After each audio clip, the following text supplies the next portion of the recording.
الحمد لله رب العالمين والصلاة والسلام على أشرف الأنبياء والمرسلين نبينا محمد وعلى آله وصحبه أجمعين. أما بعد، قال الله سبحانه وتعالى: إن الذين آمنوا وعملوا الصالحات إنا لا نضيع أجر من أحسن عملا. ابتداء و آغاز اسی کے نام و نامی سے جس کے لیے یہ دنیا و آخرت ہے. انگن بے شمار درود و سلام ہو نبی کریم صلی اللہ علیہ وسلم پر، اللہ کی رحمت ہو ازواج مطہرات امہات المؤمنین پر، اصحاب پر، اولاد پر، اور ہر اس شخص پر جو ہر لمحہ اللہ کے قریب ہونے میں لگا ہو. حمد و ثنا کے بعد میرے عزیز محترم ساتھیوں، ڈٹ جاؤ اس رب سے جو دنیا و آخرت کا مالک ہے، جس کی بارگاہ الہی میں انسان کو جا کے کھڑا ہونا ہے، اپنا حساب و کتاب اس کے آگے پیش کرنا ہے. میرے عزیز محترم ساتھیوں، جو لوگ بھی اللہ سے ڈرتے ہوئے اپنی زندگی بسر کرتے رہے یہاں تک کہ ان کو موت آ گئی اور اللہ کو راضی کر لیا، وہی لوگ ہیں جنہیں دنیا و آخرت میں کامیابی حاصل ہوئی. وہی وہ لوگ ہیں جن کے لیے اللہ تعالیٰ نے ایسی جنت تیار کر کے رکھی ہے، نہ ہی کوئی انسان اس کا تصور کر سکتا ہے، نہ ہی کسی آنکھ نے اس کو دیکھا ہے، اور نہ ہی کوئی تعریف کانوں سے سنی ہے. میرے عزیز محترم ساتھیوں، یہ دنیا جو مقر ہے ایسی چیز ہے کہ جہاں سے گزر کے انسان کو دوسری جگہ جانا ہے. یہ دنیا دار القرار نہیں ہے بلکہ دار الممر ہے کہ اس جگہ سے گزر کے ہم نے آخرت میں جانا ہے جو ہمیشہ باقی رہنے والی ہے. اور اس باقی رہنے میں اما انسان کو اللہ تعالیٰ جب حساب لیں گے اما جنت نصیب ہوگی اما جہنم. اسی طریقے سے اس دنیا میں انسان آیا، اللہ تعالیٰ نے لوگوں کو نعمتیں بھی دیں، اور بہت سے لوگ ہیں جن کو نعمتیں نہیں دیں. اللہ تعالیٰ انسانوں کا امتحان لینا چاہتے ہیں، کبھی اس کو زیادہ رزق دے کے اور کبھی اس کا رزق چھین کے. کبھی اللہ تعالیٰ زیادہ رزق دیتے ہیں. اللہ اپنے بندے کو دیکھنا چاہتے ہیں کہ جو مال عطا کیا یہ کہاں پہ خرچ کر رہا ہے، اور اس نعمت کے اوپر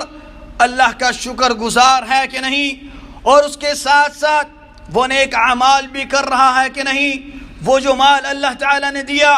وہ اللہ کی راہ میں خرچ کر رہا ہے کہ نہیں. جس طریقے سے فرمایا من ذا الذی یقرض اللہ قرضا حسنا،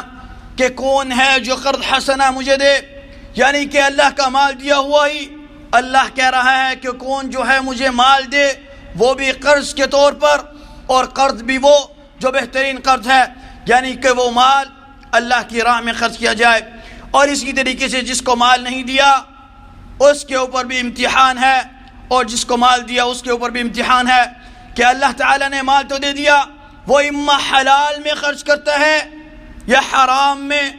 اس کا اس سے سوال جا ہوگا. اور جس کو مال نہیں دیا وہ اس مال کو پانے کے لیے کون سے افعال کر رہا ہے، حلال والے یا حرام والے. حق حلال کی کمائی کما رہا ہے یا پھر لوگوں کو دھوکہ دے کے اور امانت میں خیانت کر کے، اور اسی کے ساتھ ساتھ اگر کوئی چیز کسی کو پیش کر رہا ہے تو اس میں جب تول رہا ہے تو اس میں کمی کر رہا ہے، اور اگر اصلی چیز بتا کے اس کو نقلی چیز بیچ رہا ہے. میرے عزیز محترم ساتھیوں، بہت سے لوگ حق حلال کی کمائی تو کما لیتے ہیں لیکن اس کو حق حلال میں خرچ نہیں کرتے ہیں. قیامت کے دن یہ سوال نہیں ہوگا کہ تم نے صرف مال کہاں سے کمایا، بلکہ یہ بھی سوال ہوگا کہ اس مال کو کہاں پہ خرچ کیا. آج بہت سے لوگ اس فانی دنیا کے اندر پریشان ہیں. بہت سے لوگ تجارتی طور پر پریشان ہیں کہ ان کی تجارت کامیاب نہیں ہوئی، یا پھر وہ ایک سلسلہ چلی اور پھر دوسرے سلسلے میں وہ برباد ہو گئی یا بربادی کے قریب تھی. اور جو مزدور طبقہ ہے وہ یہ کہ کام تو کرتے رہے لیکن آخر میں ان کو تنخواہ نہیں ملی، اس کے اوپر پریشان ہے. لیکن ان سب پریشانی سے بڑھ کر آخرت کی پریشانی ہے. یہ تو انسان کو کبھی بھی کیسے بھی پریشانی آئے تو مومن صبر بھی کرتا ہے اور شکر بھی کرتا ہے. لیکن اگر انسان کو موت لاحق ہو جائے اور اللہ کو راضی نہ کر سکا، اعمال صالحہ نہ کر سکا اس کو ندامت اور حسرت ہوگی۔ جس طریقے سے اکثر باہر کے ملکوں میں رہنے والے لوگ جب اپنے ملک واپس لوٹ جاتے ہیں اور ان کو ان کا ساتھی مل جاتا ہے یا کوئی ایسا شخص کہ وہ بھی باہر کے ملک میں رہا ہو، جب وہ آپس میں گفتگو کرتے ہیں تو ایک دوسرے سے پوچھتے ہیں کہ باہر کتنا عرصہ گزارا، تو وہ آپس میں ایک دوسرے سے گفتگو کرتے ہوئے کہتے ہیں کہ میں نے 5 سال گزارے، دوسرا کہتا ہے میں نے 10 سال گزارے، اور پھر اسی طریقے سے وہ پوچھتا ہے کہ تم نے کتنا کمایا، وہ کہتا ہے کہ فلاں گھر میرا ہے، فلاں دکان میری ہے اور فلاں بلڈنگ میری ہے، اور دوسرا کہتا ہے کہ میں نے کچھ بھی نہیں بنایا کیونکہ پریشانی ہی اتنی لاحق تھی کہ کچھ بھی نہ بنا سکا۔ اور پھر وہ یہ سوچتا ہے کہ میرا ساتھی، میرا دوست کم عرصہ رہا لیکن اتنا سارا کچھ بنا سکا، اور میں نے وقت بھی زیادہ لگایا اور کچھ بھی نہ بنا سکا۔ اس وقت وہ ندامت اور حسرت کرتا ہے کہ کاش میں نے بھی تھوڑی اور محنت کر لی ہوتی یا اپنے وقت کو ضائع نہیں کیا ہوتا۔ لیکن اس سے بھی زیادہ ندامت اور حسرت اس کو قیامت کے دن ہوگی، اس کو موت کے وقت ہوگی، قبر کے اندر ہوگی، اور قیامت کے دن جب اللہ تعالی محشر کے میدان میں جمع کریں گے اس وقت ہوگی جب اس کے اعمالوں کی کتاب خالی ہوگی اور گناہوں کی کتاب بھری ہوگی۔ اس وقت وہ ندامت اور حسرت کرے گا کہ کاش اللہ تعالیٰ نے مجھے جو صحیح سلامت جسم دیا تھا، مجھے اس نبی کا امتی بنایا تھا جو امام الانبیاء ہیں، خاتم النبیین ہیں، سب سے آخر میں اس دنیا میں آنے والے نبی ہیں، لیکن جنت میں جانے والے نبی اور انہی کی امت ہے،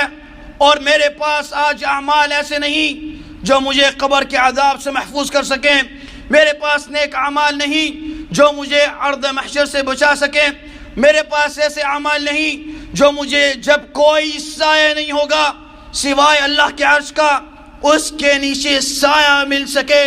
میرے پاس ایسے اعمال ہوں کہ جس سے نبی کریم صلی اللہ علیہ وسلم کی شفاعت مل سکے، میرے پاس ایسے اعمال ہوں جب کوئی پانی نہیں ہوگا سوائے حوض کوثر کے تو مجھے حوض کوثر کا پانی نصیب ہو،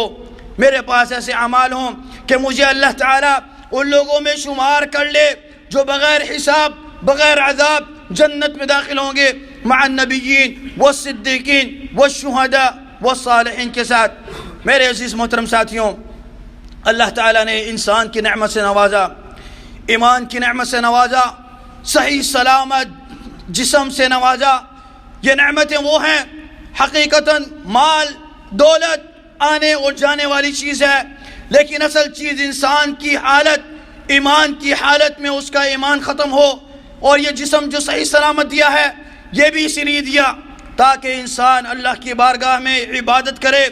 اور اس کے ساتھ کسی کو شریک نہ ٹھہرائے، نبی کریم صلی اللہ علیہ وسلم کے بتائے ہوئے طریقے کے اوپر چلے۔ اور اللہ تعالیٰ جب ایک انسان نیک اعمال کرتا ہے تو اللہ تعالیٰ اپنے بندے سے محبت کرنے لگ جاتے ہیں، اور ایسی محبت کرتے ہیں کہ جبرائیل علیہ السلام کو بلاتے ہیں اور کہتے ہیں کہ میں فلاں بندے سے محبت کرتا ہوں، تم بھی اس سے محبت کرو۔ جبرائیل علیہ السلام پورے آسمان پہ آواز لگاتے ہیں کہ اللہ اس بندے سے محبت کرتے ہیں، اور سارے آسمان والوں کو کہتے ہیں کہ تم بھی اس بندے سے محبت کرنے لگ جاؤ، اور اس طرح سب لوگ اس سے محبت کرنے لگ جاتے ہیں۔ اسی طریقے سے پھر جب اللہ تعالیٰ کسی بندے سے نفرت کرتے ہیں تو جبرائیل علیہ السلام کو بلاتے ہیں اور کہتے ہیں کہ میں اس بندے سے نفرت کرتا ہوں۔ پھر جبرائیل علیہ السلام سب آسمان والوں کو پکارتے ہیں اور کہتے ہیں کہ اللہ تعالیٰ اس بندے سے نفرت کرتا ہے، تم بھی اس بندے سے نفرت کرو، اور اس طرح سارے آسمان والے بھی اس سے نفرت کرنے لگ جاتے ہیں۔ اب انسان کے اوپر ہے کہ وہ چاہے کہ اللہ بھی اس سے محبت کرے اور جبرائیل علیہ السلام بھی اور فرشتے بھی، اور اگر وہ چاہے تو اللہ بھی اس سے نفرت کرے اور پھر جبرائیل علیہ السلام بھی اور فرشتے بھی۔ اسی طریقے سے بتایا کہ انسان جب نیک عمل کرتا ہے تو اللہ تعالیٰ اس کے قریب ہو جاتے ہیں، جب وہ دعا کے لیے ہاتھ اٹھاتا ہے تو اس کی دعا قبول کرتے ہیں، جب وہ مشکلات میں ہوتا ہے تو اس کی مشکلات کو آسانی کر دیتے ہیں، اور جب بھی کوئی بھی چیز طلب کرتا ہے اللہ تعالیٰ اس کو ادا کر دیتے ہیں، اور اگر وہ چیز اس کے لیے بہتر نہیں ہوتی تو اس کا نعمت بدل عطا کرتے ہیں۔ اس طرح فرمایا واسجد واقترب، اللہ کے قریب ہونے کا ایک طریقہ یہ ہے کہ کثرت سے سجدے کیا کرو، یعنی کہ کثرت سے نوافل ادا کیا کرو۔ اسی طریقے سے جب ایک انسان نیک اعمال کرتا رہتا ہے، اللہ نے مال دیا اس کو صحیح راہ پہ خرچ کرتا ہے اور ہر طریقے سے اپنے مسلمان بھائی کی خدمت میں لگا رہتا ہے، اور اسی طریقے سے ہر نیک عمل کرنے کی کوشش کرتا ہے، اور پھر اللہ تعالیٰ اس کو دنیا میں یہ چیز دیتے ہیں، اگر وہ کوئی مشکل میں آ جائے تو وہ نیک اعمال سے اپنے دعا کرے تو اللہ دعا قبول کرتے ہیں۔ جس طرح جب 3 لوگ غار میں پھنس گئے تو ایک نے اللہ سے دعا کی، اے اللہ میں اپنے والدین کو دودھ پلاتا تھا، جب ایک دن ایسا ہوا کہ میرے والدین سو گئے اور میرے بچے بھوکے تھے، میں نے یہ بھی مناسب نہیں سمجھا کہ اپنے والدین کو اٹھاؤں اور ان کو پہلے پلاؤں، اور یہ بھی مناسب نہیں سمجھا کہ میں اپنے بچوں کو پہلے دوں۔ اے اللہ یہ خالص تیرے لیے تھی، اگر یہ عمل تیری بارگاہ میں قبول ہے تو ہمارے لیے اس دروازہ کھول دے۔ اللہ تعالیٰ نے ان کے لیے رستہ آسان کر دیا۔ اس طریقے سے دوسرے نے بھی دعا کی اور تیسرے نے بھی، پھر اللہ تعالیٰ نے پورے غار کا دروازہ کھول دیا۔ اس طریقے سے جب ایک انسان نیک عمل کرتا ہے اور پھر جب اس دنیا سے چلا جاتا ہے تو اللہ تعالیٰ اس کی اولاد کے اوپر بھی انعام کرتے ہیں، جس طرح سورۃ کہف میں فرمایا وَكَانَ أَبُوهُمَا صَالِحًا، موسیٰ علیہ السلام اور خضر علیہ السلام ایک ایسی بستی میں جاتے ہیں جو بستی والے ان کی مہمان نوازی نہیں کرتے ہیں، اور ان میں سے ایک ایسا گھر ہوتا ہے جن کی دیوار کو کھڑی کر دیتے ہیں اور اجرت بھی نہیں لیتے ہیں۔ جب موسیٰ علیہ السلام پوچھتے ہیں تو کہتے ہیں وَكَانَ أَبُوهُمَا صَالِحًا، کہ ان کے والدین نیک تھے جن کی وجہ سے اللہ تعالیٰ نے ان کے اوپر یہ کرم کیا۔ اسی طریقے سے جب انسان اس دنیا سے رخصت ہو جاتا ہے اور مرارن و تکرارن نیک اعمال کرتا رہتا ہے تو قبر کے اندر نیک اعمال، اس کی نماز، اس کی زکوٰۃ، اس کا صدقہ، اس کے سارے نیک اعمال اس کے چاروں گرد جمع ہو جاتے ہیں اور اس کو عذاب نہیں ہونے دیتے ہیں، اور پھر اس کے لیے قبر کے اندر وسیع کر دی جاتی ہے اور نور سے بھر دی جاتی ہے، اور پھر اسی نیک اعمال میں مرنے والوں کے لیے اللہ تعالیٰ نے جنت تیار کر رکھی ہے جو نہ کسی آنکھ نے دیکھی ہے اور نہ کسی کانوں نے سنا ہے اور نہ ہی کوئی دل دماغ تصور کر سکتا ہے۔ اصل کامیابی یہ نہیں کہ انسان دنیا کے اندر گھر بنا لے، بلڈنگیں بنا لے، جائیداد بنا لے، بس اصل کامیابی یہ ہے کہ وہ اور اس کی اولاد نیک ہو جائے اور اسی طرح نیک اعمال کرتی رہے، اور جو اللہ تعالیٰ نے آخرت میں 2 چیزیں تیار کر رکھی ہیں، جنت اور جہنم، جہنم سے بچ جائے اور جنت میں سلامتی کے ساتھ خیر و عافیت کے ساتھ داخل ہو جائے، یہی اصل کامیابی ہے۔ میں اللہ سے دعا گو ہوں، اے اللہ ہمیں اعمال صالحہ کرنے کی توفیق عطا فرما، اے اللہ ہمارے گناہوں کو حسنات میں تبدیل کر دے، اے اللہ ہمارے اعمالوں کو اپنی بارگاہ میں قبول فرما لے، اے اللہ ہمیں اسی اسلام کے اوپر، اسی ایمان کے اوپر خاتمہ کرنا اور ہماری زبانوں میں آخری وقت میں لا الہ الا اللہ محمد الرسول اللہ نصیب فرمانا۔ هذا وصلوا وسلموا على حبيب المصطفى فقد أمركم الله جل من قائل عليما حكيما إن الله وملائكته يصلون على النبي يا أيها الذين آمنوا صلوا عليه وسلموا تسليما اللهم صل على محمد وعلى آل محمد كما صليت على إبراهيم وعلى آل إبراهيم إنك حميد مجيد اللهم بارك على محمد وعلى آل محمد كما باركت على إبراهيم وعلى آل إبراهيم إنك حميد مجيد وارض اللهم عن خلفاء الراشدين أبي بكر وعمر وعثمان وعلي وعن سائر الصحابة وعنا معهم برحمتك يا أرحم الراحمين اللهم اغفر للمسلمين والمسلمات والمؤمنين والمؤمنات الأحياء منهم والأموات اللهم اغفر لنا ولوالدينا ولجميع المسلمين برحمتك يا أرحم الراحمين ومن كان منهما حيا فأطل في عمره وأحسن في عمله واختم لنا وله بخاتمة الإحسان ومن كان منهما ميتا فأنزل على قبره شابيب الرحمات برحمتك يا أرحم الراحمين اللهم وفق ولي أمرنا لما تحب وترضى اللهم وفق جميع ولاة المسلمين للبر والتقوى برحمتك يا أرحم الراحمين ربنا آتنا في الدنيا حسنة وفي الآخرة حسنة وقنا عذاب النار عباد الله إن الله يأمر بالعدل والإحسان وإيتاء ذي القربى وينهى عن الفحشاء والمنكر والبغي يعظكم لعلكم تذكرون